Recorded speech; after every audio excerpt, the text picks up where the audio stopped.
Yellow! This video is about art, and yellow is a color. Today, I'm attempting to foray into the world of drawing and painting. As a child, I definitely was not the best at art. In fact, I'll try to attach some proof of that, aka pictures from my old sketchbooks, and I absolutely have not improved over the years. If anything, I've probably gotten a little worse, but that is because I just have this really bad tendency to immediately bail on hobbies I'm not great at. But in the spirit of growing up and trying to open myself up to more things that could spark joy in my life, I thought maybe this hobby deserves a fresh start. Hopefully this won't be the last draw. So, here's my mission for the next few days. We have Navaratri coming up, and my parents plan on inviting people home for our Golu, and my only contribution to the planning and prep of all of this will be to spruce up the place or maybe decorate a little bit, starting with upcycling this lamp. My mom has been killing it in the art department recently. She transformed these old wine bottles that we found at home into really beautiful table centerpieces, and she also hand painted this glass jar slash lamp type of thing that I will also be working with a woman holding a diya or a lamp on it. But I don't know, seeing all of the work that she's put in and the fact that we have this big holiday coming up kind of inspired me to give this art thing a shot myself. So, for my rendition of this project, I really had to consider how best to play to my strengths. Given that my skill level in art is drawing stick figures, the likeliness of me making something insanely abstract or artistic is slim to none. But after doing some research and thinking, and admittedly a little bit of peer pressure from my mom, I've decided to try painting the mighty peacock. Hope I don't look back at this and think, wow, I blew it.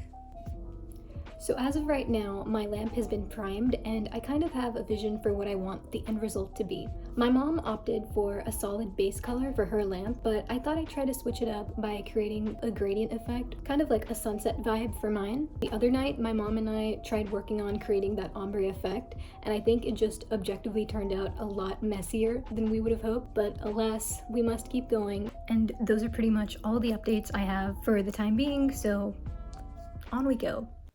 So the next day, this is how my jar was looking before I started sketching on my design.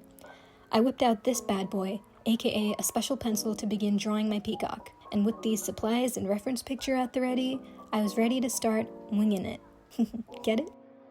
Surprisingly, I didn't feel the need to erase anything I had done at any point, and I even showed off bits and pieces of my work to the camera every now and then. I did eventually get into a groove and started sketching my little heart out. After reaching a point though where my peacock kind of looked like a glorified elementary school art project, I did have to stop for a quick second to join my family's Navaratri rituals. Golu shenanigans, am I right, you guys? Yeah, but how do I get out of Navaratri? Nonetheless, after a couple hours, I picked up my trusty old pencil once again for some final finishing touches. Eventually though, I did get done with the bird, and truth be told, I wasn't entirely mad at it. The following day was paint day, so I picked out some acrylic paints that I really liked from my mom's box of art supplies. And after the colors had been selected, all there was left to do was paint.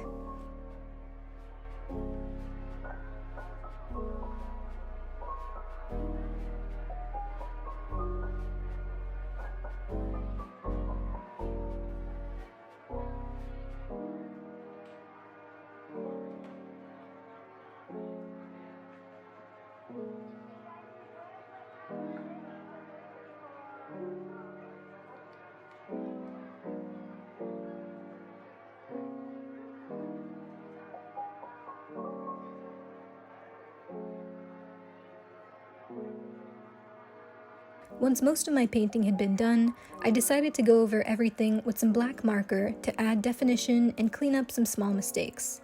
And somehow, some way, my art project was now complete and looking pretty, dare I say, fly. That's another bird pun. But anyways.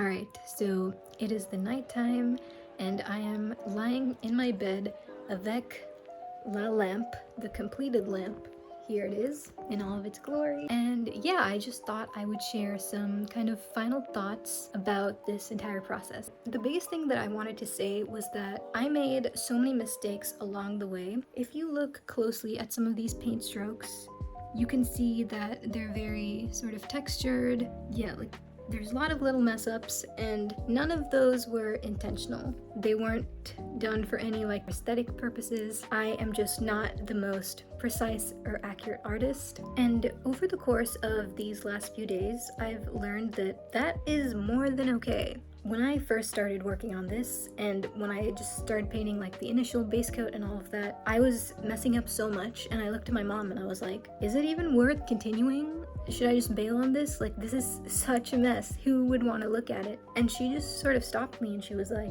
is anyone paying you to do this? Is someone commissioning you for this?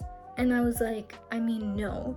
And she just said, then why does it matter? Why are you beating yourself up so much about something that is just for fun and meant to bring you joy? Which is such a good point. I think in today's day and age with social media and everything, we're just so used to seeing everything be perfect, and perfectionism is just kind of the standard or the bar. I think that when we see imperfectionism or have things be imperfect, especially things that are representative of us or things that we create in some way, it just kind of throws us off. And I so wish it weren't like that.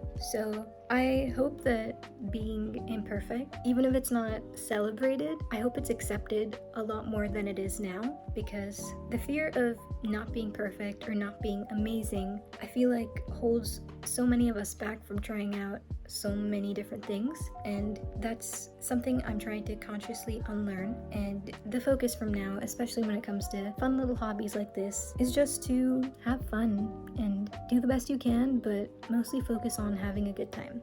And with that, I hope this was enjoyable to watch. I had a blast working on this with my mom. Thank you so much for tuning in, and I'll catch you next time.